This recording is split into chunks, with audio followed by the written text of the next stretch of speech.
Al esparcir limadura de hierro sobre un imán, observa que la misma forma un dibujo regular.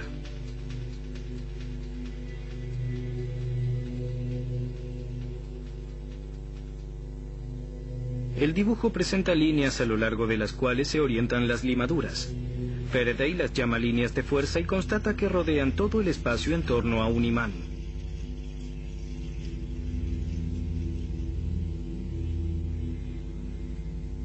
Más adelante, Faraday creará para ello el concepto de campo magnético vigente desde entonces. Faraday llega a la conclusión de que una corriente eléctrica solo puede ser transferida a un alambre cuando lo cortan las líneas de fuerza magnética. Cuando comienza a circular la corriente a través de la primera bobina, se forman pues las líneas de fuerza cortando la segunda bobina. De ese modo generan una breve descarga de electricidad. Ni bien la corriente se ha establecido plenamente en la primera bobina, las líneas de fuerza permanecen inalteradas. La corriente en la segunda bobina desaparece. Cuando se interrumpe el circuito eléctrico, las líneas de fuerza se desvanecen volviendo a atravesar la segunda bobina, pero ahora en sentido opuesto. Se produce una breve descarga eléctrica inversa. Ahora Faraday está seguro. Las líneas de fuerza que atraviesan un conductor eléctrico provocan allí una descarga eléctrica única. Le llaman inducción electromagnética a este efecto. Pero ¿cómo, se pregunta Faraday, se podría hacer que la inducción actúe en forma continua, no solo en una única y breve descarga?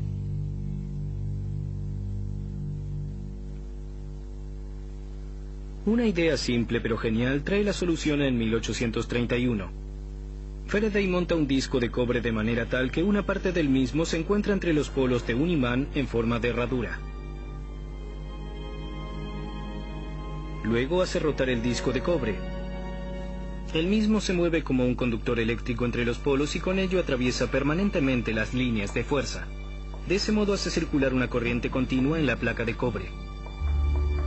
Con ello, Faraday había creado el primer generador, probablemente el invento individual más significativo de toda la electrotécnica. Sus experimentos de inducción electromagnética, realizados en su laboratorio en la Royal Institution, se difunden con extrema rapidez. El ex ayudante de laboratorio se convierte en investigador mundialmente famoso.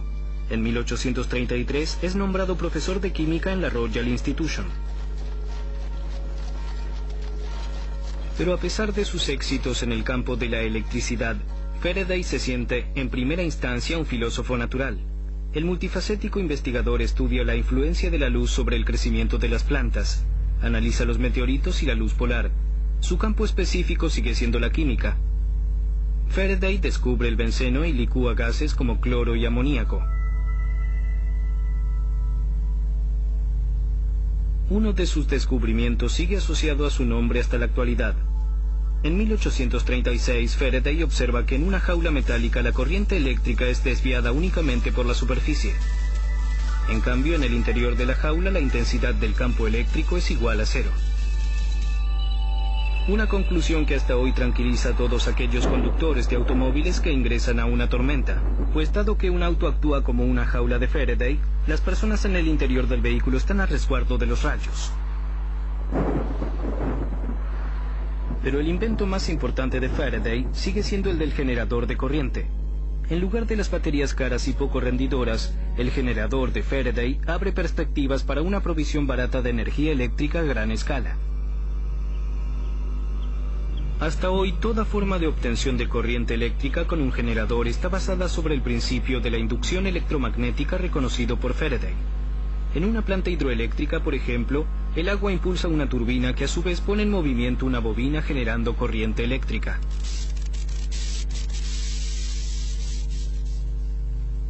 Es notable y fuera de lo común que Michael Faraday haya logrado todos sus descubrimientos a partir de una gran capacidad de comprensión de los fenómenos naturales, de agudeza en la observación y creatividad en la experimentación.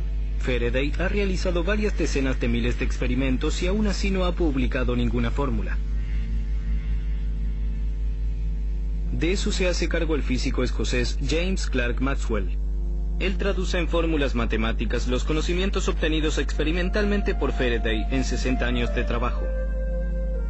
Esas ecuaciones y los descubrimientos de Faraday son considerados hasta hoy la culminación de la investigación física del siglo XIX. Michael Faraday muere el 25 de agosto de 1867 a la edad de 75 años en su casa de Londres. Se destacó frente a todos los demás investigadores por su habilidad de trasladar los resultados de experimentos fundamentales en aplicaciones prácticas.